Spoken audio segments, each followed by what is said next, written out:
de la vie, le sablier semble se vider irrémédiablement sans qu'on sache où puisse le ralentir. À l'autre bout, il s'égrène lentement comme un goutte à goutte mal réglé que rien ni personne ne peut accélérer.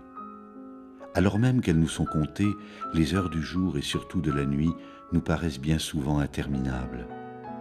Au temps de l'action a succédé celui de l'attente, attente du premier regard, du premier mot, du premier geste, du premier soin, attente surtout du premier sourire.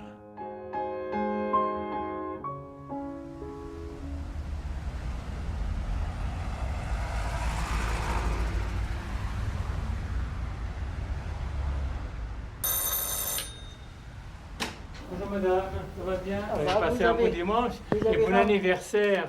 Merci beaucoup, Monsieur Ben. Alors, Ça va? Vous avez vous passé... avez rapporté quelque chose de bon? Oui, Qu'est-ce qu'on Comme a d'habitude. aujourd'hui? Je n'ai pas regardé le menu encore. comme d'habitude, hein? Quelque Oui, chose de oui. bon. Hein? J'ai choisi ce métier pour rendre service.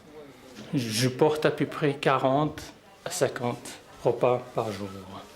Il y a des personnes âgées qui sont seules et ne sortent pas, ils ne peuvent pas sortir parce qu'ils sont à l'étage. Prendre l'escalier, ils ne peuvent pas. Leur entourage, ils ne sont pas souvent là. Alors donc, on est un petit peu dans si demain pas seulement leur repas. C'est apporter un peu de chaleur, des voir, leur donner un peu de courage dans la vie encore. Sourire encore un peu à la vie.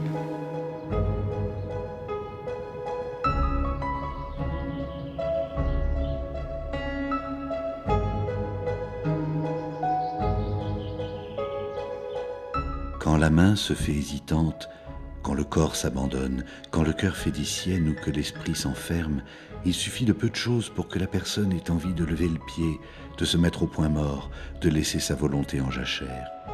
Mais si une main soutient sa main, si un corps encourage son corps, si un cœur aide à rythmer son cœur, et si un esprit vient réchauffer son esprit, la personne alors reprend confiance et retrouve ce bien qui lui est si indispensable, la dignité. Bonjour Madame Genenbein, comment ça va ce matin? Ça va? Bien dormi? Bonjour Monsieur Genenbein, ça va? So, allez, très bien. L'autre côté? Parfait. Allez, un petit peu la tête. Allez, ah, il va nous faire beau aujourd'hui, ça va faire du bien. Ah, c'est agréable, hein? Au temps de l'autonomie a succédé celui de l'accompagnement. Accompagnement pour vivre, pour agir, pour rester chez soi, pour respirer. Accompagnement pour retrouver le sourire.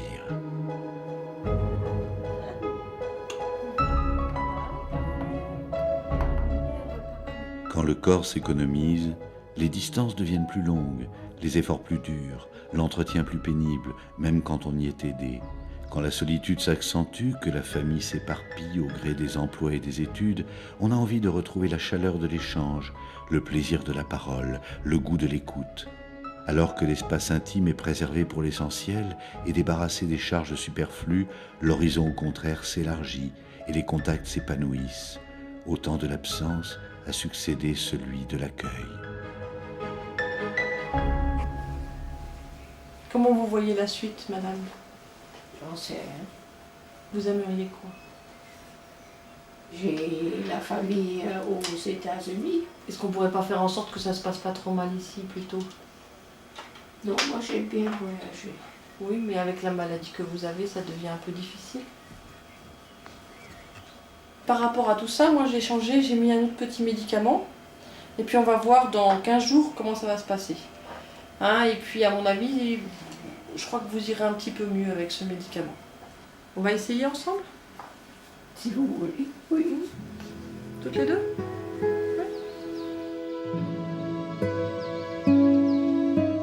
Quand l'esprit part en voyage, pour quelque temps ou pour toujours, le temps s'arrête pour soi comme pour les proches. Les angoisses se multiplient, les risques aussi. La personne peut devenir un risque pour elle-même. Et pourtant, qui peut savoir l'importance d'une parole, d'un geste, d'un appel, même dans un cerveau malade? L'accueil sera différent, la démarche aussi, les réussites rares, mais toujours enrichissantes, l'écoute de l'âme et du cœur remplace celle de l'esprit et du corps. Au temps de l'abandon a succédé le temps de l'attention. Attention pour comprendre, pour interpréter, pour accompagner, pour témoigner. Attente pour redonner un peu vie au sourire.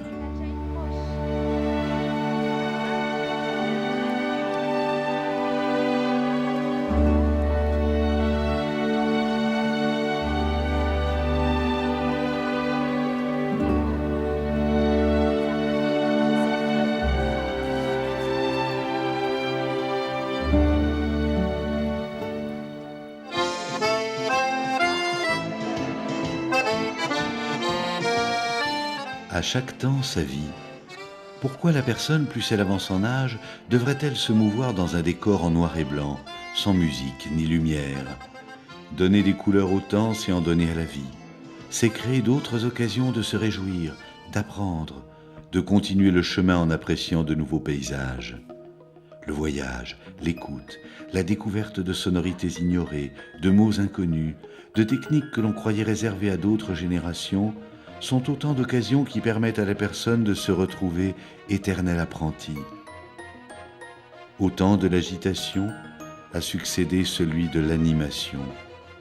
Animation pour jouer, pour écouter, pour découvrir, pour aimer. Animation pour échanger le sourire.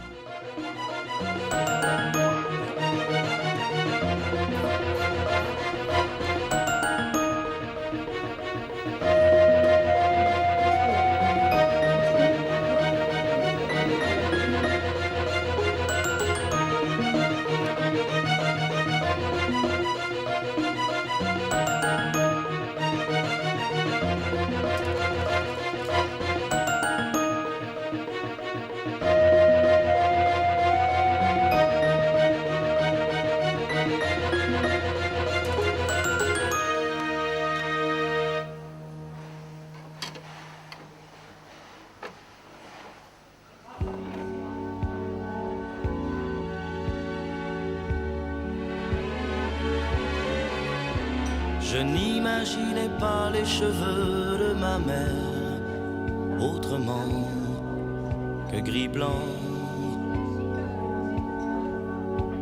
Avant d'avoir connu cette fille aux yeux clairs, qu'elle était à 20 ans,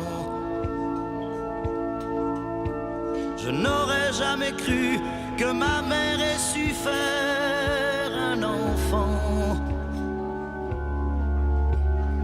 Je n'avais pas vu cette blonde aux yeux clairs, cette fille au sein blanc.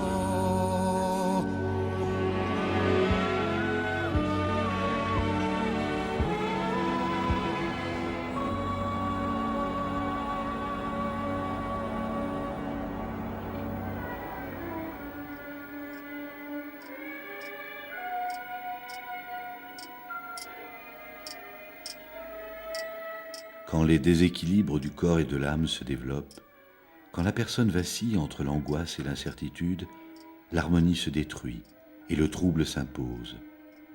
C'est à ce moment que la cohérence devient le passeport de la sécurité et du respect de la dignité. Cette cohérence qui favorise la complémentarité des actions et la multiplicité des interventions. Cette même cohérence qui permet d'offrir à la personne la réponse dont elle a besoin au moment même où elle exprime ce besoin. Au temps de l'adversité a succédé le temps de l'accord. Accord pour réunir les compétences, pour ouvrir les voies, pour apporter les solutions, pour aider au mieux. Accord pour conserver le sourire. Madame Schmitt, ici la centrale à Brapa, que puis-je faire pour vous? Allô, monsieur, je ne me sens pas très bien.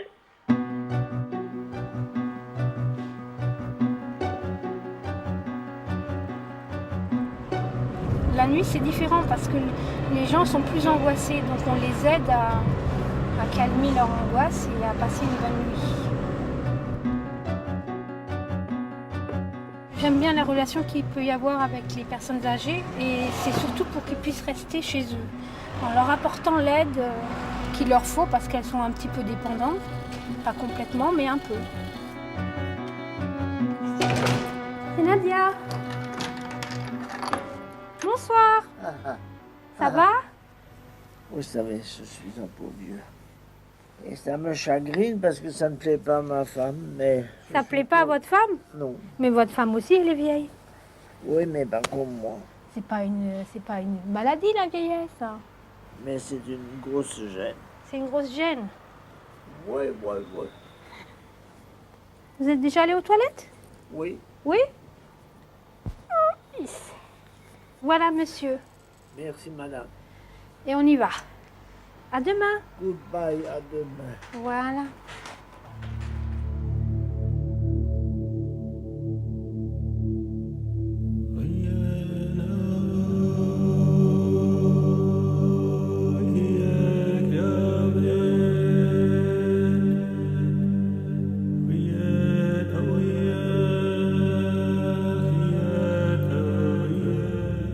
Le temps de l'accord est symbolisé par une rose des vents qui a été placée au cœur de la nouvelle maison à Brapa.